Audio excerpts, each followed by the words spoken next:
Hi guys, and welcome back to our FIFA 20 Sunderland Road to Glory career mode. So this is going to be the season review episode where we do look over the league tables, the winners of every tournament. We'll look at the stats and statistics of our own players, and then we'll skip forward to next season, have a look at how much money we have, what transfer budget we have, and then that is where the episode is going to be left for a few days, a handful of days, where you guys can leave your suggestions of players who we should sell, who we should maybe buy, and stuff like that. So this is the season review, so we're going to get straight into it. So this is how the league table looks in our first season back in the Premier League. So of course we have finished 12th on 44 points, 4 points ahead of Newcastle, which is a cracking little bonus right there.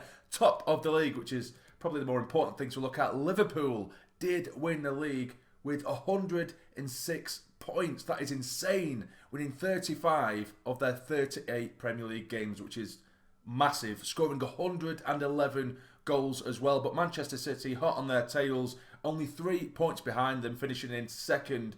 Only conceding 14, which is just outstanding. Scoring 94 goals as well. Not quite hitting the 3-digit mark that Liverpool did, but still conceding only 14 goals is insane. Spurs in third, Manchester United in fourth, and Everton finishing in fifth, with Chelsea and Arsenal finishing out of the top 5. Chelsea, of course, in sixth, Arsenal in seventh. Now, if we have a look further down the league table, we do have a relegation scrap there where Brighton just managed to keep their place in the Premier League, just a point above Aston Villa, who of course did come up with us last season, but it was Aston Villa, Sheffield United and Crystal Palace finishing in the relegation zone, and they will be going to the Championship next season. But now we'll have a look at the FA Cup, where we did go to the semi-final and Liverpool did win it. Liverpool did beat us to get to the final, and they did beat Leicester by 1 goal to 0, so plenty of silverware coming their way this season. And in the Carabao Cup, we have Manchester City, who at least did get some kind of silverware with a 1-0 win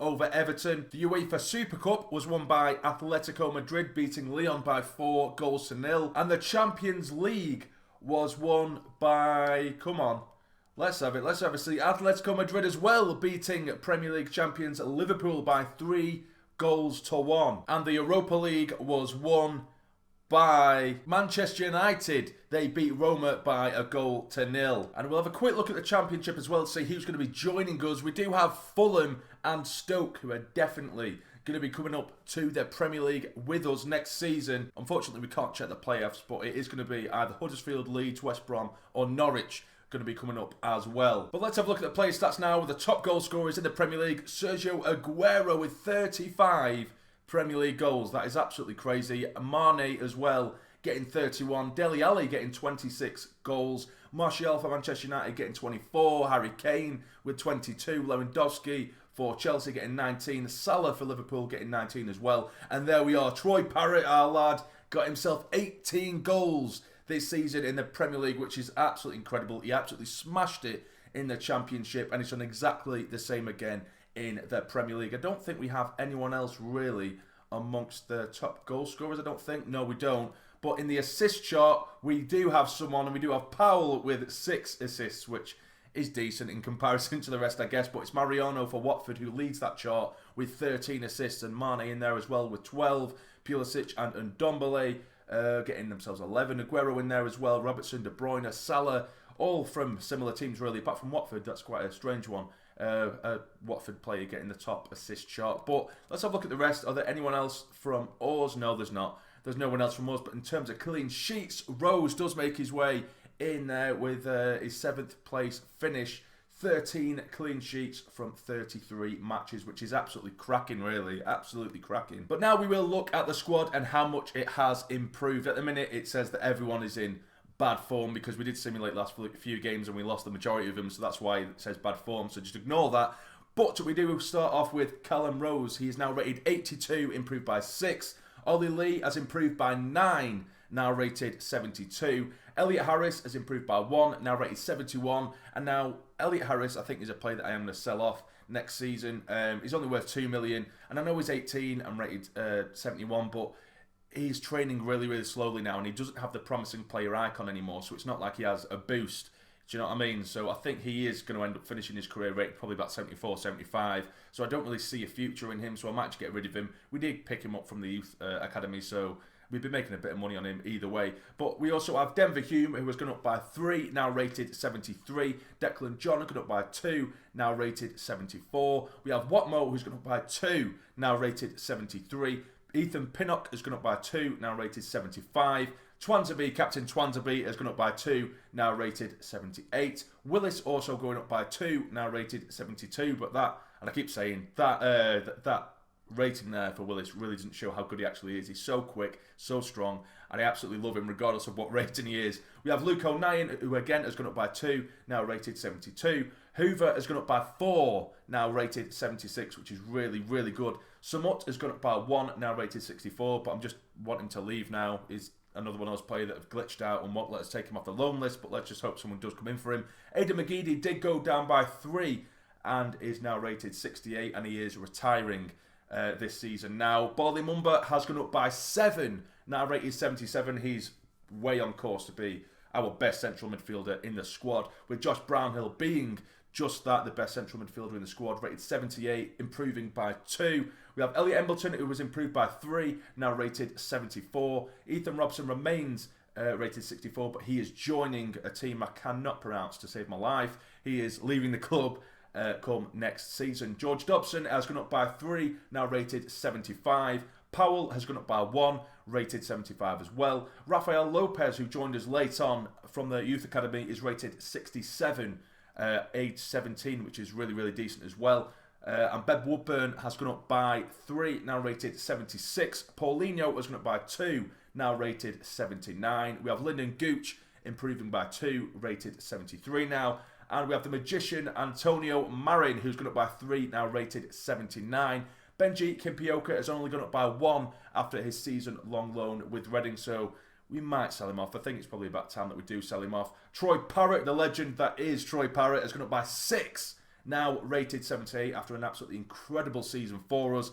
Hanlon has gone up by 2, now rated 74. Nemecha has gone up by 4, now rated 79. He has submitted a transfer request, which I'll speak about in just a moment. And Callum Robertson has improved by 1, now rated 77. But he does have 3 months out due to injury, which is really, really frustrating. But now, with Nemecha, he is worth quite a bit. He's worth 19.5 million. So I am considering selling him, because recently, you know, we haven't played him as much as he probably should do because of his rating, but it's just because Parrott has been so good. And for me, I think Parrott is going to be our main striker for the remainder of the series because he has been that good. He is still relatively young, only 20 years of age, so he's going to get better and better and better. We only usually play with one striker. Robinson can play there. Hanlon can be that sort of backup as well.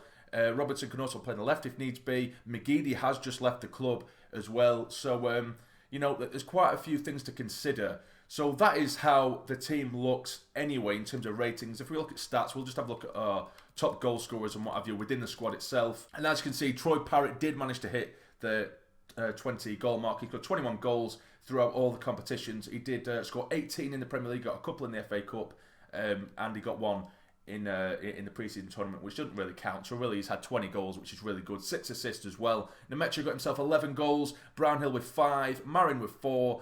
Robinson didn't really score too many, but he actually seemed a lot more integral than that suggests. It's the same with Paulinho. I thought he had so many more assists than that. I thought he was brilliant this season. He's played 40 games with only 2 goals and 3 assists, but I think he's been really good, actually. Mumba scoring just the 1 goal this season, but with 4 assists, and that 1 goal did come in the Timeway derby in the last episode, which was an absolute rocket. And if you haven't seen it, I do highly suggest that you do go back. But yeah, so that is how the team looks right now. Now, my thought process before we do go to next season and have a look at how much money we do have, my thought process is I only really want to bring in 2 or 3 really, really good players, like really high quality, because next season I do want to really kind of go for, I don't, maybe top 8. If we do push towards the top 6, that'd be great, but I do really want to push it next season. I'll probably simulate less games, potentially, we'll have to see, but I do want to just add 2 or 3 really, really class players that are like rated 80 and above. So maybe 2 or 3 really good players.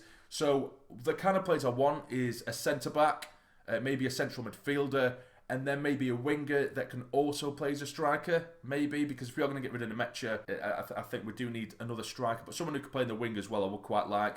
And I do have some players in mind to have a look at. A couple of them, or at least one of them, I will go through now. because he has a release clause which is incredibly smaller than what I know he will be worth. And that is this man here, Ezequiel Barco, who was suggested quite a while ago. He has a release clause of 13.6 million, but I'm pretty sure he will have hit the 80 rating by now. So that would be an absolute bargain to start with. But other than that, I do want a central midfielder and a centre-back as well. If there was anyone who you know will have a release clause as well, that would probably help, because I'm not too sure how much money we are going to have next season. But I will have a look now. We will skip to next season. It's been a great season this year, really solidifying our place in the Premier League. But now we will head to next season and have a look at how much money we do have, how much money we do get to play with, and then I will leave the episode there, and you guys can let me know in the comments who you want me to buy and sell, etc, etc. So I'll see you in just a moment. So here we are now into the next season, which will be our second season of returning to the Premier League. We'll advance to the invites, and of course, as you guys know, every season we do simulate through the entirety of the pre-season tournament, but we'll go for the one that has the most potential prize money anyway, of course, because we do like that money. But let's have a look and see how much money they're going to give us. Please don't disappoint me. Please don't disappoint me. And we have 32 million to play with, which isn't ideal, really, because I would have liked probably about 50 odd million. I think that would have been quite nice. For me, that isn't very much at all, or what I wanted. But it's okay, we'll make it work. So I am probably going to go for Barco in the next episode. I think that's one of the first things I will do. But I do want a centre-back and a central midfielder. And of course, a few players will more than likely have to go. I mean, Nemecha, we could probably get about 20 million for him. We could sell Harris. We could sell another centre-back, which will more than likely be Watmo. So that is 3 players off the list already. McGeady's already left. So that's 4 players down already. So we do need some decent reinforcements. If there's anyone else you think we should sell, maybe, then do let me know.